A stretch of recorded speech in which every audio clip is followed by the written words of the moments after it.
3학년 심화국어 1회고사 끝나고 2회고사 대비 첫 강 시작하도록 하겠습니다. 자, 표절과 쓰기 윤리라는 소단원인데 우리가 글을 쓸 때 여러분이 특히 대학교에 가서 레포트를 작성하거나 아니면 요새 논문을 쓰는 대학도 있어요. 또는 대학교를 졸업하고 석박사 과정을 밟으면서 논문을 쓸 때 지켜야 할 쓰기 윤리라는 게 있습니다. 자, 우리가 지금 심화국어 시간에 이 내용을 배우는 것은 여러분이 이제 고등학교를 졸업하고 대학교에 가는 입장에 서 있을 때 어떻게 하면 내가 쓰기 윤리에 어긋나지 않게 또는 윤리 규범에 어긋나지 않게 나중에 글을 쓸 수 있느냐, 과제 레포트면 레포트, 논문이면 논문, 기타 학술지에 등재하는 어떤 학술 글들, 자, 그런 어떤 글쓰기를 할 때 지켜야 할 윤리 규범들이 있어요. 그런 윤리 규범들에 관해서 소개를 해줍니다. 그래서 이인재 작가의 표절과 올바른 인용을 통해서 여러분이 어떻게 쓰기 윤리를 지키면서 대학 생활을 해야 할지 이런 부분들을 마음속에 담아놨으면 좋겠어요. 자, 같이 한번 보도록 할게요.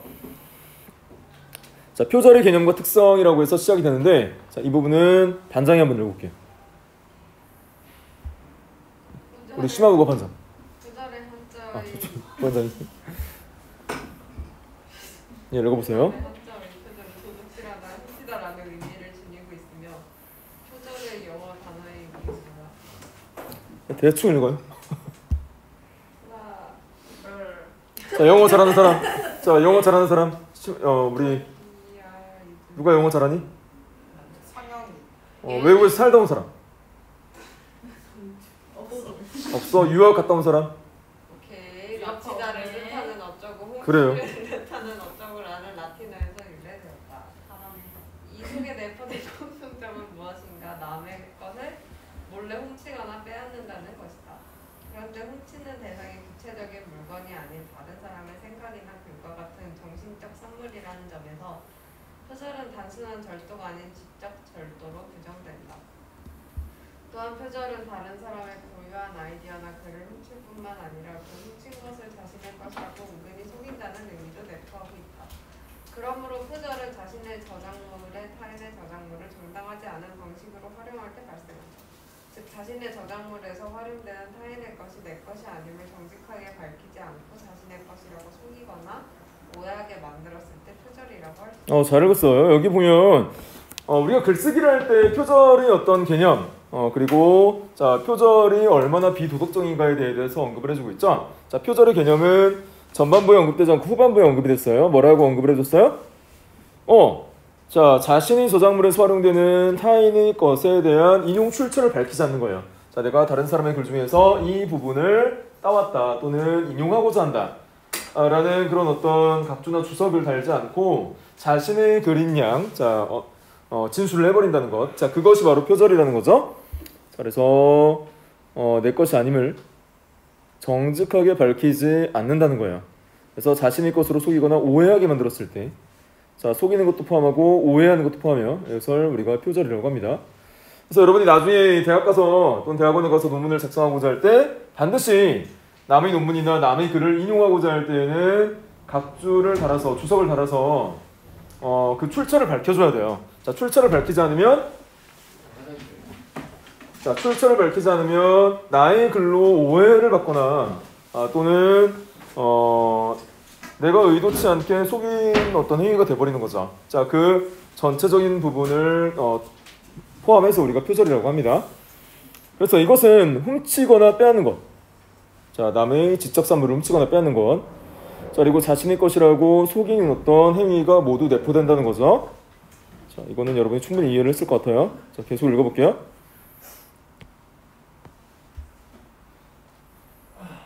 계속 읽어볼게요. 표절은 한마디로 규정하기 힘든 복잡한 측면이 있다. 그렇지만 국내외 대학이나 학회에서 표절을 어떻게 규정하고 있는지를 비교해봄으로써 표절의 개념과 특성을 이해하는 데 도움을 받을 수 있다. 표일은 국내외 각 기관에서 규정하고 있는 표절의 의미를 정리한 것이다. 자, 지금 반장이 좀 있는 것 같으니까 부반장이 이어서 표의 내용을 한번 읽어볼게요. 서울대학교 연구윤리팀 타인의 연구 성과, 연구 아이디어, 연구 데이터 및 문장을 마치 자신의 것처럼 사용하는 행위. 한국학술단체 총연합회 연구진의 지침.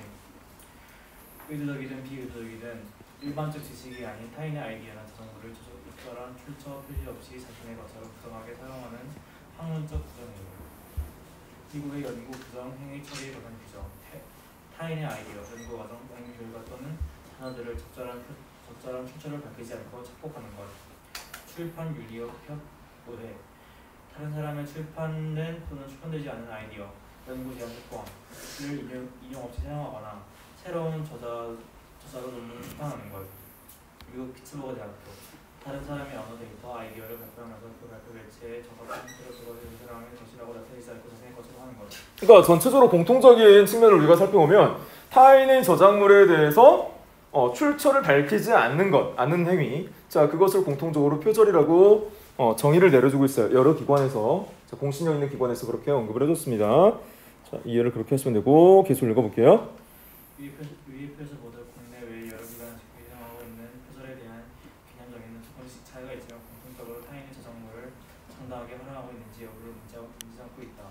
자신의 저작물에 타인의 저작물을 활용할 때 그 사실을 정직하게 밝히지 않고 해당 내용이 자신의 것이라고 속이거나 오해하게 만들었을 때 표절이 성립하는 것이다. 자, 여기까지. 자, 표절의 성립 요건은 역시 출처를 밝히지 않고 자신의 것인 양 사용했을 때 그것이 바로 표절이 되는 것이다 라고 언급을 해주고 있어요. 자, 속이는 것. 자, 계속 읽어볼게요. 표절의 개념이 다양함에도 불구하고 표절은 다음과 같은 몇 가지 특성을 지니고 있다. 첫째, 칠판이 안 보여요. 무슨 읽어보세요? 첫째, 표절은 처음부터 속이려는 의도가 없었는데도 발생할 수 있다. 일반적으로 표절의 전형은 처음부터 타인의 것을 물려 가져다가 자신의 것이라고 의도적으로 속이기 위해 자신이 활용한 타인의 저작물에 대해 출처를 표시하지 않은 것인데, 속이려는 의도는 없었지만 적절한 인용 방법을 몰라서 또는 자신의 것과 타인의 것을 혼동하여 결과적으로 타인의 것이 마치 자신의 것처럼 된 경우도 표절에 해당한다. 이는 일종의 우연한 표절에 해당되는 것으로 연구를 할 때 자신이 정리한 자료 속에 다른 사람의 아이디어와 그를 자신의 것으로 명확하게 구분하지 않아 자신의 것으로 착각하고 쓰는 경우에 발생한다. 따라서 연구자는 비의도적인 표절 또는 우연한 표절을 예방하기 위해 평소 연구를 할 때 자신의 것과 타인의 것이 혼동되지 않도록 자료를 잘 구분해야 한다. 자, 여기까지 볼게요. 자, 여기 보면 자신은 속이고자 하는 의도가 없었음에도 불구하고 자신의 것과 타인의 것을 일시적으로 혼동해서 발생하는 자, 부분도 표절의 범주에 해당하니까 주의하라는 어떤 내용을 자, 강조를 해주고 있어요. 자, 계속 볼게요. 둘째, 표절은 일반적 지식일지라도 그 활용이 적절하지 않으면 성립한다. 일반적 지식이란 많은 사람들이 공유하고 있는 확립된 사실로서 사회의 모든 사람들이 알고 있는 또는 알고 있다고 측정할 수 있는 지식과 어떤 분야의 학문 공동체 안에서 많은 연구자가 알고 있는 지식으로 구분할 수 있다. 이를테면 이승만 대통령은 대한민국의 최대 대통령이다. 또는 강국절은 8월 15일이다. 등과 같은 사실들은 사회 모든 사람들이 아는 일반적 지식에 해당하고 남녀 인력의 법칙이나 상대성 이론의 공식 등은 특정 학문 공동체의 일반적 지식에 해당한다. 모든 사람이 아는 일반적 지식뿐만 아니라 특정 분야의 지식이 사용되는 특정 학문 공동체의 많은 학자가 알고 있는 지식, 그것을 쓰이는 수준의 지식은 그 분야의 저작물에서는 출표지 없이 사용해도 표절이 아니다. 그렇지만 자신이 쓰고자 하는 내용이 일반적 지식인지 아닌지 분간하기가 쉽지 않을 때는 반드시 인용 표시를 하고 출처를 밝혀야 한다. 자, 여기서 출처의 중요성에 대해서 계속 언급을 해주자. 그래서 일반 대중들이 알고 있는 일반적 지식 또는 특정 학문 공동체에서 활용하는 지식이 그 분야, 그 해당 분야에서 사용될 때에는 표절로 인정하지 않는다는 거예요. 하지만 그 경계가 모호하고 그것을 판단하기 어려울 때는 반드시 이러한 일반적 지식이라 할지라도 뭐를 해야 한다는 거예요? 출처를 밝히는 인용, 자, 인용 출처를 반드시 밝혀서 자, 타인의 어떤 또는 제3의 저작권을 내가 활용하겠다라는 표시를 반드시 해줘야 한다는 거예요. 계속 읽어볼게요. 첫째, 표절의 대상은 분포된 저작물에만 해당되는 것이 아니라 분포되지 않을지라도 저작물의 요건을 갖추면 모두 해당된다. 일반적으로 표절의 대상이 되는 것은 조금 크게 똑바로 읽으세요. 아이디어와 타인의 저작물이다. 타인의 아이디어란 타인의 저작물에 대한 생각, 분석, 체계나 논리, 가설, 설명, 이론, 은유, 결론 등을 포괄하는 것으로 타인의 것에 의존하여 자신의 아이디어가 생겼거나 발전되었다면 반드시 출처를 표시해 주어야 한다.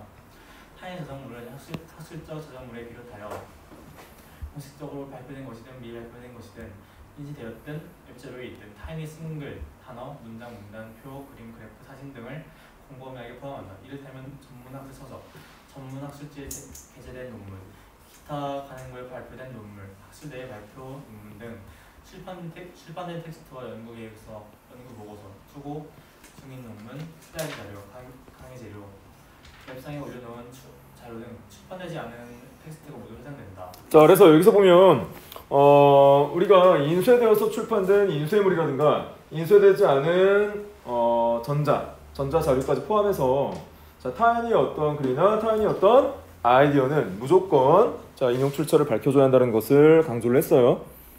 자, 계속 볼게요. 지금까지 기술한 표절의 세 가지 특성을 정확히 볼 때 표절은 일반적 지식이 아닌 타인의 고유한 아이디어나 저작물의 내용 원저작자의 승인을 받지 않고 또는 의도적으로 그 출처를 가리지 않고 마치 자기 것처럼 사용할 때 발생하는 학문적 부정행위라고 주장할 수 있다. 표절자는 공정한 경쟁과 학문의 발전을 저해할 뿐만 아니라 원작자는 물론 수많은 독자와 저작물 관리자를 속여 자신의 것처럼 행세함으로써 원저작자에게 극심한 배신감을 주어 현실적 피해를 입히고 저작물 관리자에게 혼란을 주며 원저작자와 관리자에게 경제적인 피해를 입히기도 한다. 그러므로 표절은 심각한 윤리적 부정행위일 뿐만 아니라 심한 경우 저작권 침해에 해당하여 법적 처벌의 대상이 되기도 한다. 그래서 이 부분은 상식적인 내용이니까 넘어갑니다. 자, 표절의 유형은 다음 학생 한번 지목해보세요. 누가 읽으면 좋을지. 선영이. 그래요, 선영이. 그래 항상 표절의 유형을 구분하는 기준도 관점에 따라 여러 가지가 있을 수 있지만 크게 보면 타인의 저작물을 활용할 때 출처를 표시하지 않는 경우와 출처를 표시했다고 해도 부적절하게 표시한 경우를 나눠볼 수 있다. 출처 표시를 하지 않은 표절의 대표적인 유형으로는 텍스트 표절, 원 저작물 구조화 표절, 말 바꿔쓰기 표절, 모자이크 표절이 있으며 출처 표시를 했지만 부적절하게 표시한 경우는 포괄적, 개괄적 출처 표시, 부분적 한정적 출처 표시, 2차 문헌 표절 등이 있다. 그래서 우리가 출처를 나름대로의 어떤 출처 인용도를 동원해서 출처를 밝혔다 할지라도 그 방법 자체가 잘못되었다면 제대로 밝히지 않았기 때문에 표절로 간주될 수 있다는 거예요. 자, 그리고 텍스트 표절, 원 저작물 구조 표절, 말 바꿔쓰기. 그러니까 다른 사람의 말을 조금 돌려서 표현한다거나 이런 부분까지도 표절의 범위에 해당한다는 거예요. 자, 그런 부분들 여러분이 이해를 하면서 출처를 표시하지 않은 경우를 한번 유형을 보도록 할게요. 계속 읽어보세요. 원 저작물 구조의 표절, 타인이 저작물에 있는 독창적인 아이디어나 사고 구조를 출처를 밝히지 않고 자신의 것인 것처럼 활용하는 경우, 실험 연구의 경우 타인의 방법론을 크게 변형하지 않고 거의 그대로 사용하였으면서도 출처를 밝히지 않는 경우, 주제를 해결하는 원저자의 독한 사고나 논리 전개의 틀을 그대로 도입하여 기계적으로 자신의 연구 주제를 끼워 맞춘 경우, 서로 다른 주제를 다루면서 표현은 같지 않지만 서술의 체계와 패러다임이 다른 경우. 네, 유형 두 번째.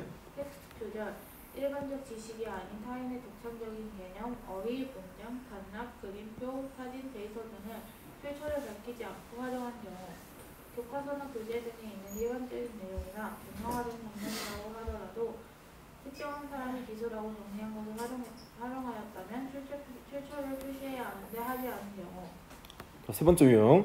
타인이 쓴 글을 그대로 쓰지 않고 저자가 말 바꿔쓰기 또는 요약했지만 출처를 표시하지 않은 경우. 이 경우가 중요하다는 거죠. 표면적으로는 다른 말로 바꿔 쓰거나 돌려 표현했는데 또는 요약해서 제시했는데 그것 또한 출처 표시를 해줘야 한다는 거예요. 자, 계속. 타인이 쓴 외국어 논문이나 저서의 일부 또는 상당 부분을 번역하여 활용하면서도 출처를 표시하지 않은 경우. 자, 번역물도 역시 마찬가지로 번역물이라 할지라도 표시를 해줘야 한다는 거예요.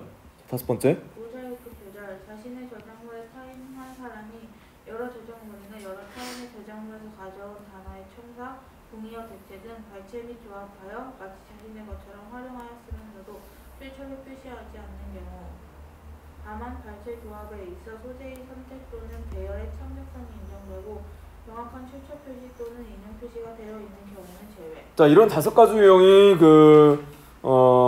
표절의 유형을 여러분 반드시 알아두고 그것에서 적용되지 않도록 표절의 유형 범주에 해당하지 않도록 글을 써 나가야 한다는 거예요. 자, 표 3번째 읽어볼게요. 유형을 활용한 타인의 저작물에 대해 출처를 표시했지만 직접 인용하면서도 인용구호 없이 그대로 사용한 경우. 유형이 2차 문헌 표절. 저자가 외국인이 쓴 1차 문헌을 직접 보고 그대로 번역하거나 말 바꿔 쓰기 또는 요약을 하지 않고 2차 문헌에 인용된 내용을 그대로 쓸 때 시 인용 표시를 해야 함에도 직접 원문을 본 것처럼 1차 문헌을 표시한 경우. 유형 3. 인용한 것에 대하여 부정확하게 정보를 제공하는 경우. 본문에는 출처를 표시했지만 참고 문헌에는 누락한 경우. 활용한 저작물을 참고 문헌에는 표시했지만 본문에는 출처 표시를 하지 않는 경우. 본문에서 인용한 내용이 타인의 것을 그대로 가져온 것이면서도 참지라고 표시하는 경우. 자, 유형 4번째. 부분적 한정적 출처 표시. 활용한 타인의 등의 저작물이 여기저기서 가져온 부분이나 타인의 다른 저작물 여기저기서 가져온 부분 모두에 대해 출처 표시를 해야 하는데 어느 일부분에만 하는 경우. 유형 5. 포괄적 개괄적 출처 표시. 상당히 많은 타인의 저작물을 직접 혹은 간접 인용하면서 해당 페이지를 구체적으로 표시하지 않고 머릿말 등에서 두루뭉실하게 활용하였음을 밝히는 경우. 자, 이 부분 중요하죠. 자, 나중에 여러분이 글을 쓸 때 타인의 인용물이 출처를 밝힐 때 몇 페이지 몇 쪽 또는 그리고 몇 번째 줄까지 언급을 해줘야 정확한 어떤 인용 또는 자, 내가 이 부분을 빌려 쓴다, 차용한다라는 어떤 구체적인 어떤 언급을 해줘야 됩니다. 자, 6번째 유형. 인용된 부분에 출처를 표시했지만 본인의 것이라고 인용할 수 없을 정도로 너무 많은 아이디어나 어구 및 문장을 가져온 경우. 자신의 저작물에서 타인의 것이 조가되고 자신의 것이 종적인 것에 해당하는 경우. 자, 그러니까 출처를 밝혔음에도 불구하고 너무 많은 것들을 타인의 것을 가져왔을 경우에도 표절이 범주에 해당한다는 거예요. 자, 그렇게 여러분이 이해를 하시면 되겠습니다. 자, 다음 학생 한번 지목해 보세요. 다음이요. 다은이.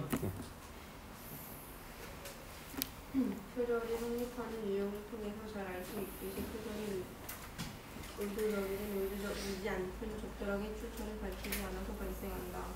그러므로 표절이 피하는 1차적인 방법은 자신이 활용한 타인의 저작물에 대해서 정확하게 출처를 밝히는 일이다. 인용된 타인의 저작물에 대해 출처를 밝히는 일은 저자에 대한 신뢰도를 높이고 타인의 업적을 인정하여 존경함을 표시할 뿐만 아니라 독자에게 필요한 정보를 정확하게 알려주는 중요한 역할도 한다. 연구자는 올바른 인용이 되기 위해서 다음과 같은 몇 가지 인용의 규칙을 지켜야 한다. 첫째, 자신의 저작물에서 자신의 것과 타인의 것이 명확하게 구별될 수 있도록 신의 상식의 원칙에 따라 합리적인 방식으로 인용해야 한다. 둘째, 타인 저작물의 일정 부분을 그대로 가져다 활용하는 직접 인용을 할 때 대체로 세 줄 이내로 짧게 인용하는 경우는 해당 부분에 인용구호를 하고 페이지를 표시해야 하며 세 줄 이상 길게 인용하는 경우에는 단락을 나누어 인용 단락 표시를 하고 해당 페이지를 밝혀야 한다.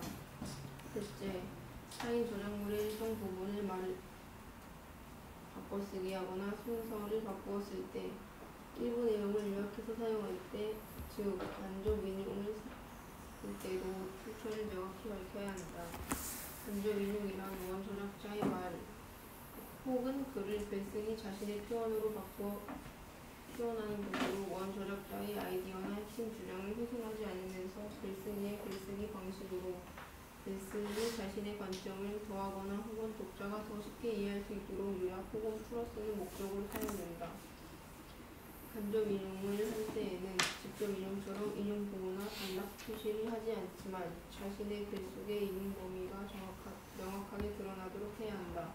이를테면 무엇의 주장에 의하면으로 시작하여 원저작자의 주장을 풀어 쓰거나 요약하면서 문장이 끝나는 곳에 출처를 표시하는 것이다. 특히 타인 저작물의 일정 부분을 말 바꿔쓰기에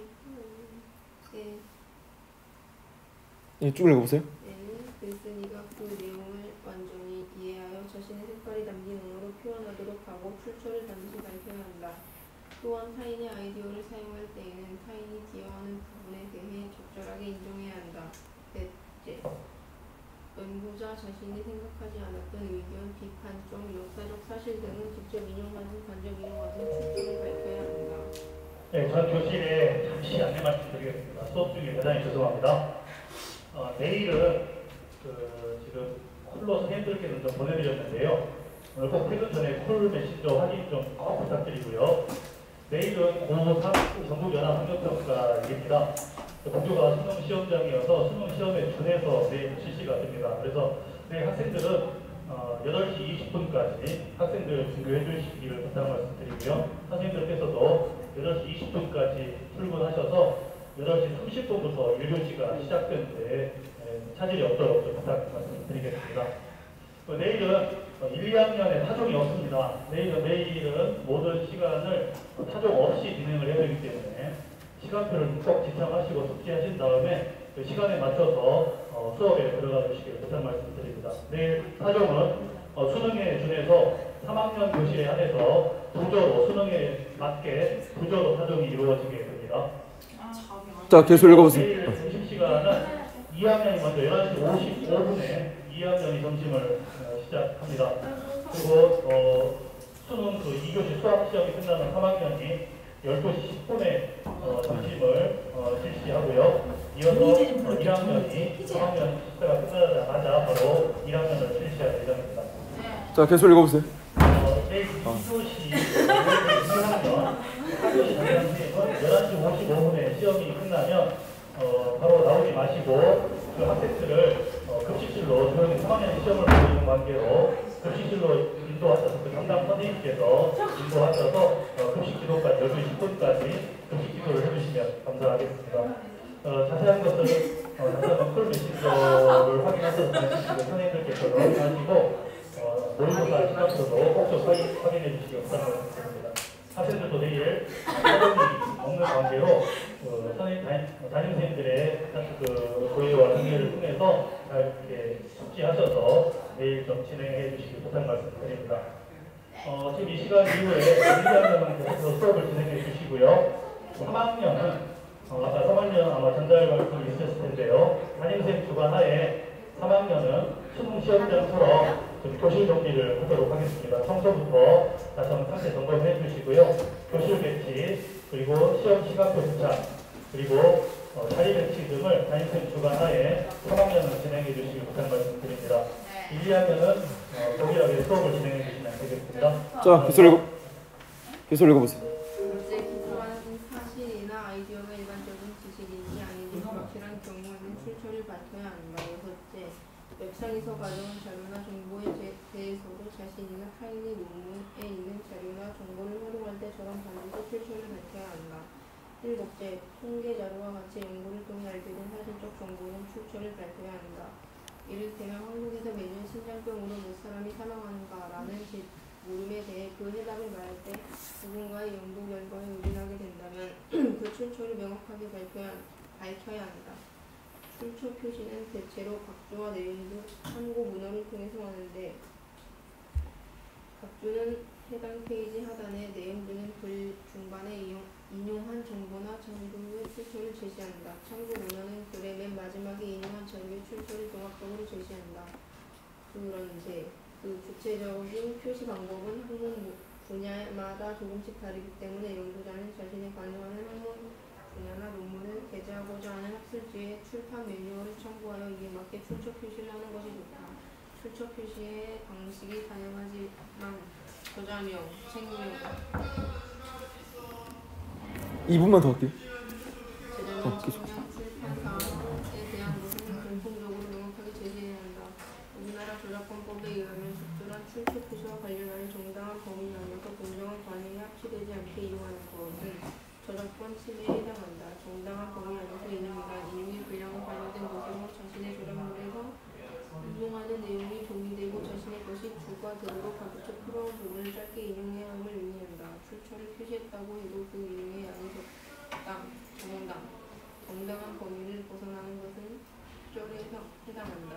공정한 관행에 합치되는 민영이란 학문 분야별로 우리나라로는 출처 표시 방법에 따르면서 그 인용의 목적이 분명해한다는 점을 그래서 여러 방법에서 출처 표시 어떤 방법들을 제시했고, 자, 그 유형에 따라서 여러분이 공부를 해둬야 됩니다. 다음 시간에 이어서 선생님이 자 진행하도록 할게요. 고생했어요.